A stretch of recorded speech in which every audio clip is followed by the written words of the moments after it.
बिस्मिल्लाहिर्रहमानिर्रहीम। अस्सलाम वालेकुम students, I am Qurratulain Ayaz और आज हम चैप्टर 7 में स्टूडेंट्स टॉपिक स्टडी करेंगे Hess's law of constant heat summation. So let's start our lecture. जी students, Hess's law of constant heat summation को स्टडी करने से पहले स्टूडेंट्स हम कुछ बातें जो है वो रिवाइज कर लेते हैं अपने लास्ट लेक्चर्स में।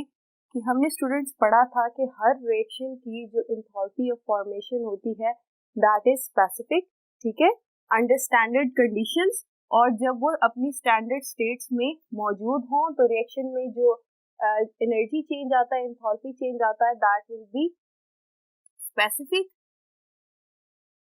ठीक है, specific delta H for any reaction.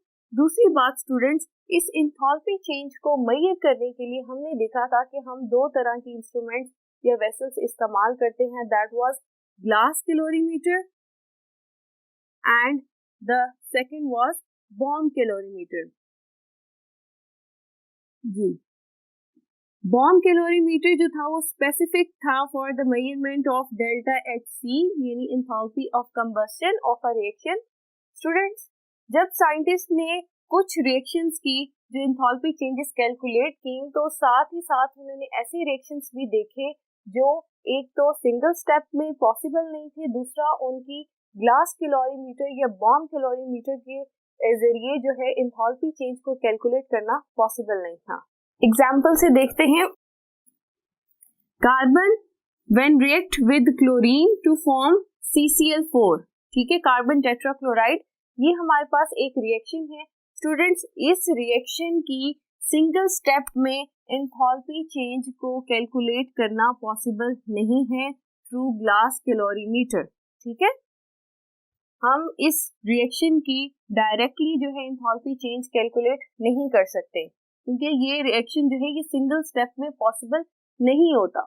इसी तरह से स्टूडेंट्स, अगर हम एक और रिएक्शन देखें कि एल्यूमिनियम है, बोरॉन है, when they react with oxygen, जब इन एलिमेंट्स की कंबस्शन होगी और इनके ऑक्साइड्स बनेंगे, तो स्टूडेंट्स आप क्या कहते हैं कि ये कंबस्शन रिएक्शन है। तो कंबस्शन रिएक्शन तो हमने कहा था कि बॉम्ब कैलोरीमीटर में हम इनको मेजर अप कर सकते हैं, इनकी एंथैल्पी चेंज को, डेल्टा एच सी को हम कैलकुलेट कर सकते हैं।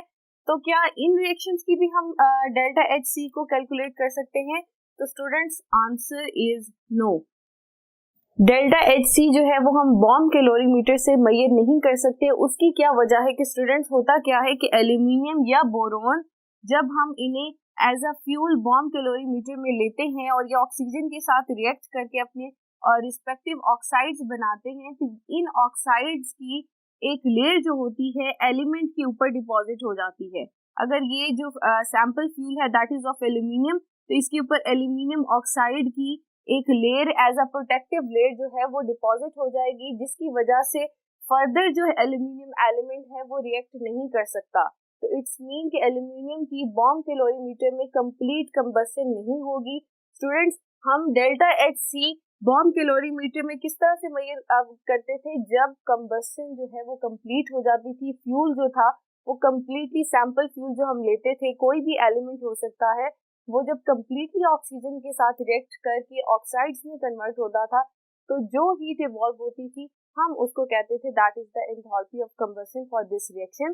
तो यहाँ पर स्टूडेंट्स हमारा सैंपल ही कंप्लीटली बर्न नहीं होता, तो इस वजह से हम जो है बॉम्ब कैलोरीमीटर के थ्रू इसकी डेल्टा एच कंबस्शन जो है वो मेजर अप नहीं कर सकते। इसी तरह से स्टूडेंट्स, अब एक और रिएक्शन मैं आपको बताती हूँ, that is carbon when react with oxygen, carbon monoxide बने।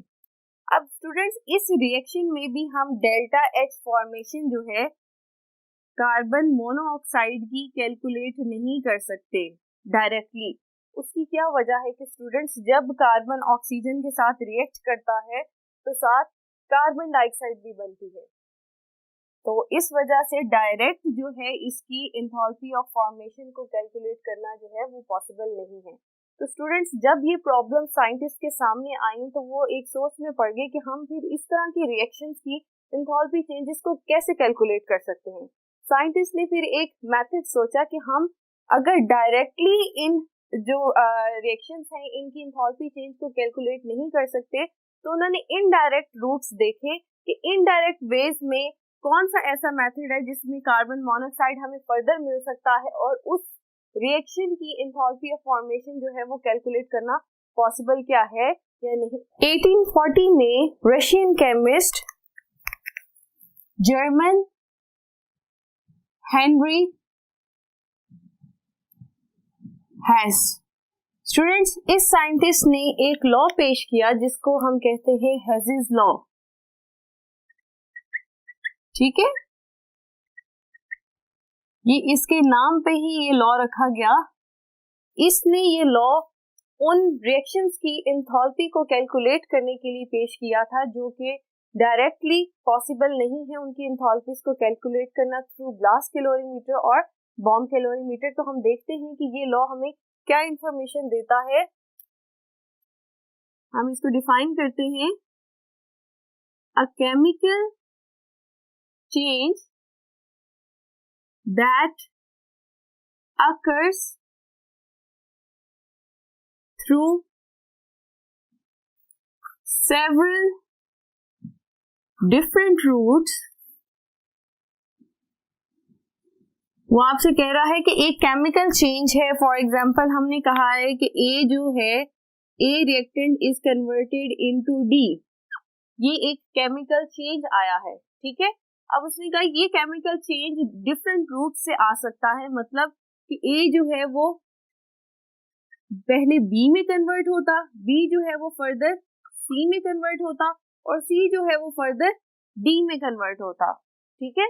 तो एक रूट ये था कि A is converted into D directly, that was route A। और फिर दूसरा रूट हमने कौन सा फॉलो अप किया जिसके अंदर फर्दर 2 स्टेप्स और थे कि A पहले B में कन्वर्ट हुआ, B फिर C में और C जो है फिर D प्रोडक्ट में कन्वर्ट हुआ। तो ये दूसरा रूट था, यानी एक केमिकल चेंज यहाँ पे भी A जो है वो D में कन्वर्ट हो रहा है और यहाँ पे भी जो initial product initial reactant A है और फाइनल जो चेंज आया है that is the product D, ठीक है। तो वो आपसे क्या कह रहा है, chemical change that occurs through several different routes, the overall energy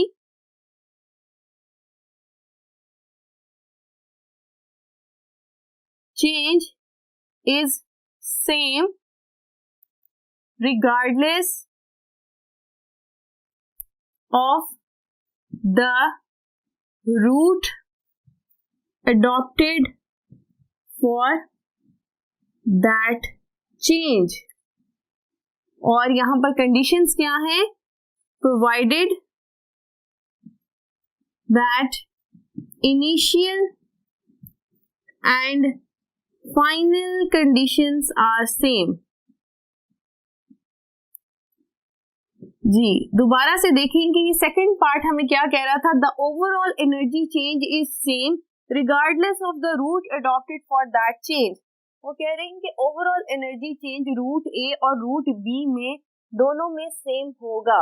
इसका क्या मतलब है कि अगर रूट ए में एनर्जी चेंज हमारे पास डेल्टा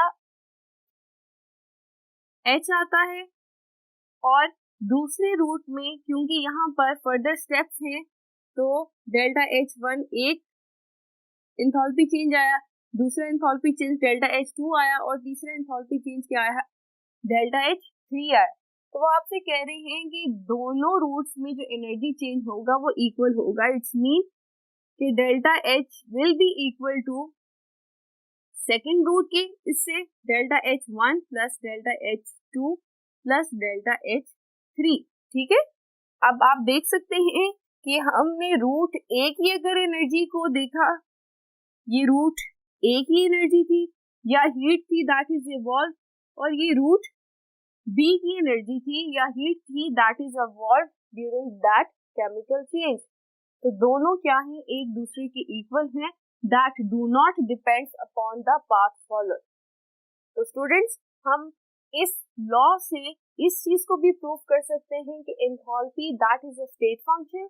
आपको याद होगा स्टूडेंट्स, हमने स्टार्ट के लेक्चर्स में देखा था कि स्टेट फंक्शंस हम उन्हें कहते हैं that do not depends upon the path followed. तो आपने भी यहाँ पर देखा कि रूट ए से जाते हुए भी जो एंथैल्पी चेंज था वो इक्वल था रूट बी की तरफ, ठीक है। A to B, B to C and C to D जो ओवरऑल एनर्जी थी that is equal to the route A. It's mean कि एंथैल्पी चेंजेस जो हैं वो इनिशियल और फाइनल कंडीशन पे डिपेंड करती हैं, वो रूट पे डिपेंड नहीं कर रही। एंथैल्पी जो है वो सिर्फ इसी चीज से इफेक्ट करी कि ए जो है वो डी में ही कन्वर्ट हुआ है ना, हमने जो है वो सी पर आके रिएक्शन तो नहीं रोका ना। इनिशियल और फाइनल जो हमारे रिएक्टेंट्स थे वो क्या थे, sorry, initial reactant and final products हमारी दोनों रूट्स में सेम थी।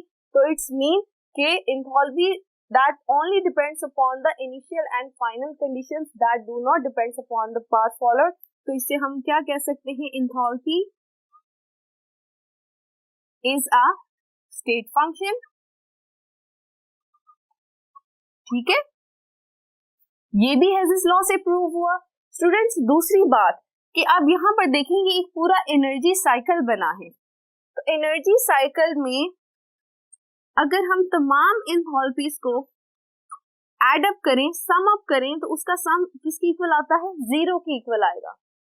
अब इससे क्या मुराद है कि sum of all the enthalpies in a energy cycle, ये एंथैल्पी किसकी है, साइकिल की। एनर्जी साइकिल कौन सा है, लाइक दिस कि A is converted into D और D जो है वो फर्दर कन्वर्ट होगा C में, C जो है रिवर्स कन्वर्ट होगा B में और B जो है वो वापस हमारे इनिशियल रिएक्टेंट A पर आ जाएगा। तो ये पूरा साइकिल कंप्लीट हो गया। तो हम कहेंगे कि जब ये पूरा साइकिल जो है इसकी हम डेल्टा H जो है सम अप करेंगे तो वो 0 के इक्वल आती है। इसको हम इस तरह से भी समझ सकते हैं कि स्टूडेंट्स, अगर ये मैं ग्राफ आपको दिखाऊं कि यहाँ से हमारा A रिएक्टेंट जो है रिएक्शन स्टार्ट हुआ, जब ये D में कन्वर्ट हुआ तो कुछ एनर्जी जो है वो सिस्टम में से रिलीज हुई, लेकिन जब हमने D से B की तरफ आते हुए फिर C की तरफ आए हैं और फिर वापस A की तरफ आए हैं, तो स्टूडेंट्स क्या हुआ है कि जो एनर्जी रिलीज हुई थी ड्यूरिंग A टू D वो वापस आते हुए एनर्जी जो है सिस्टम में एड अप होगी।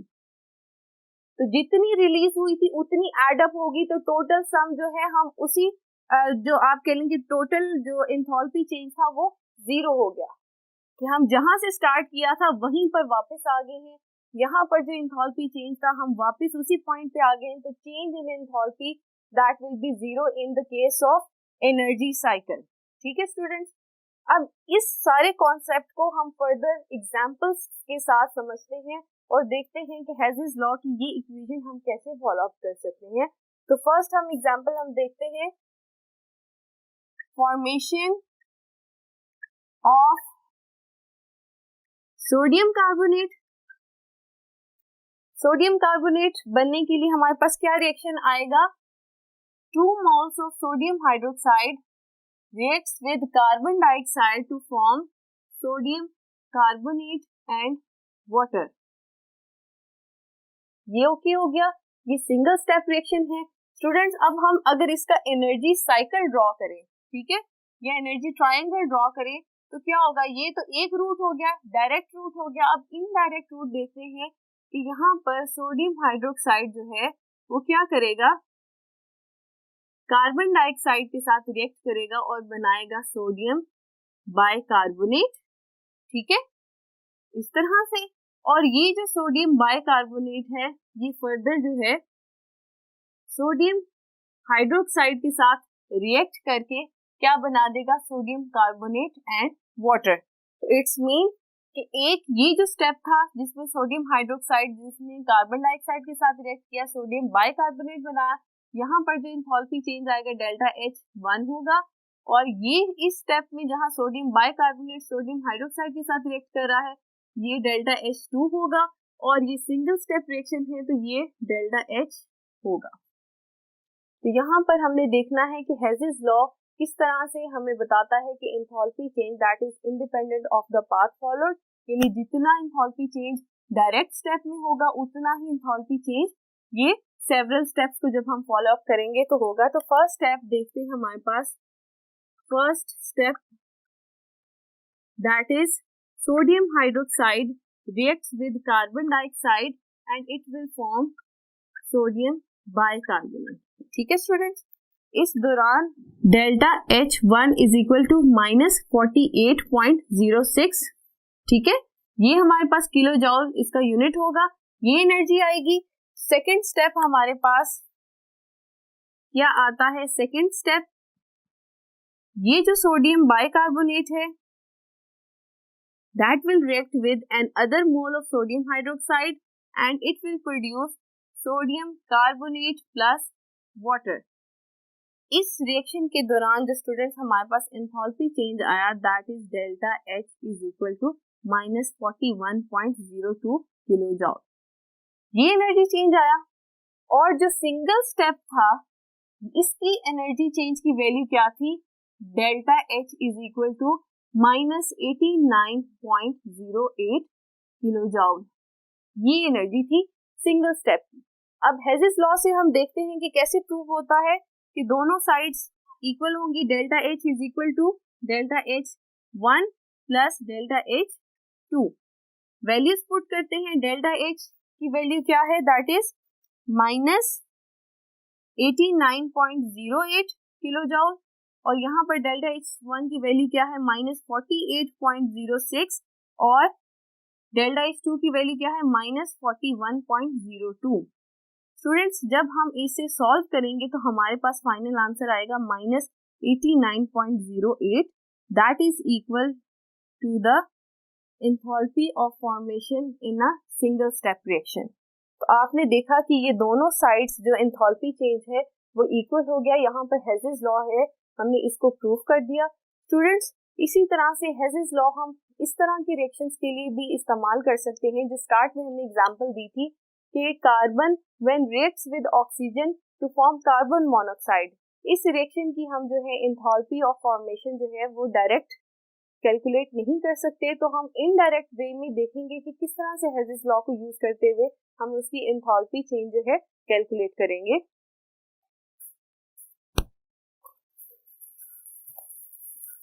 जी स्टूडेंट्स, हम नेक्स्ट एग्जांपल देखेंगे formation of carbon dioxide. Carbon जो हम ग्रेफाइट की फॉर्म में ले रहे हैं, it reacts with oxygen to form carbon dioxide. ठीक है, ये एक रिएक्शन है और इसकी student enthalpy change delta H is equal to -393 kilo joule per mole है, हमें मालूम है।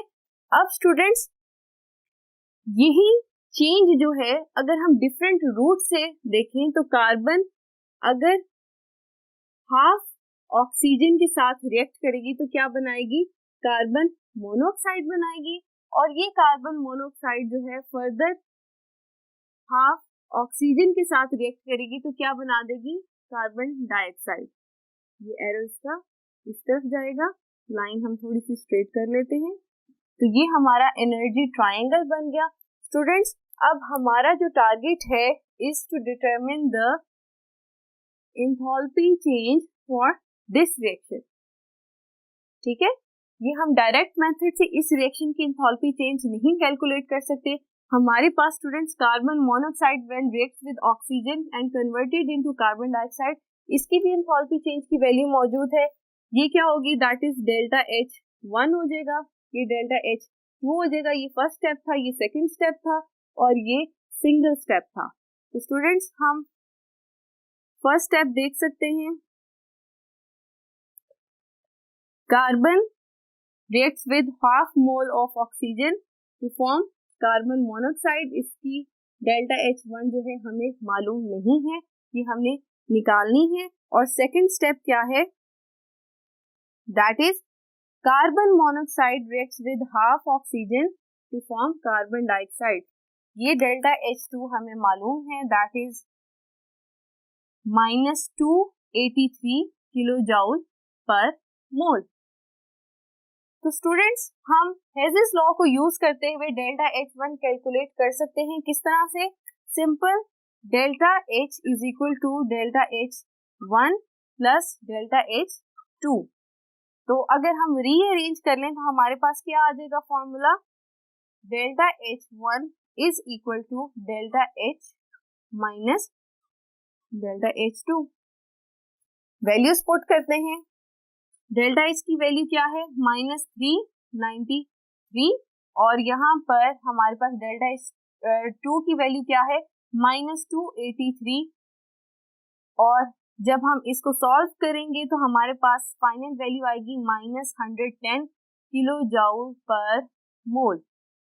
तो स्टूडेंट्स, हमने देखा कि अगर हमारे पास एक रिएक्शन की एंथैल्पी जो है हम नहीं जानते तो हम क्या कर सकते हैं, इनडायरेक्ट मेथड को यूज करते हुए हेज़ेस लॉ अप्लाई करेंगे और हम इस तरह से जो है उस रिएक्शन का एंथैल्पी चेंज जो है कैलकुलेट कर लेंगे। जी स्टूडेंट्स, आज के लेक्चर में हमने क्या देखा कि हेज़ेस लॉ हमें क्या इंफॉर्मेशन देता है कि हम ऐसी रिएक्शंस की एंथैल्पी चेंज को कैलकुलेट कर सकते हैं जो डायरेक्टली पॉसिबल नहीं है, यानी कि डायरेक्टली उनकी एंथैल्पी चेंजेस को कैलकुलेट करना पॉसिबल नहीं है। और इसी तरह से स्टूडेंट्स, हम enthalpy of formation, enthalpy of combustion, even के लेटिस एनर्जी जो है वो भी आयनिक कंपाउंड्स की कैलकुलेट कर सकते हैं। तो स्टूडेंट्स, आप कह सकते हैं that is all about the applications of Hess's law. Hess's law की एक बहुत ही इंपॉर्टेंट एप्लीकेशन है दैट इज बॉर्न-हैबर साइकिल, जो हमारा नेक्स्ट लेक्चर होगा। बॉर्न-हैबर साइकिल में बेसिकली हम आयनिक कंपाउंड्स की जो है वो लेटिस एनर्जी को कैलकुलेट करते हैं। स्टूडेंट्स, हेज़ेस लॉ ने हमें ये भी प्रूव किया कि enthalpy that is a state function that do not depends upon the path followed. Initial और फाइनल कंडीशंस पे सिर्फ ये चेंज डिपेंड करता है, रूट पे डिपेंड नहीं करता। जिस मर्जी रूट से आप केमिकल चेंज को फॉलो अप करें, ओवरऑल जो एंथैल्पी चेंज जो होगा दैट विल बी इक्वल। इसी तरह से स्टूडेंट्स, हमने एनर्जी साइकिल में भी देखा कि अगर हम एक किसी कंपाउंड का या किसी रिएक्शन का एनर्जी साइकिल में एंथैल्पी चेंज को ऑब्जर्व करते हैं तो उसमें क्या होता है, sum of all the enthalpy change in a cycle that is equal to 0। ये हमें क्या इंडिकेट करता है, law of conservation of energy. That means energy can neither be created nor be destroyed. जितनी एनर्जी एक सिंगल स्टेप में system में से रिलीज हुई, उतनी ही एनर्जी वापस एड अप होगी जब हम दोबारा से स्टार्टिंग पॉइंट पर आए। ठीक है स्टूडेंट, ये था हमारा आज का लेक्चर। अपना बहुत सा ख्याल रखिए। अल्लाह।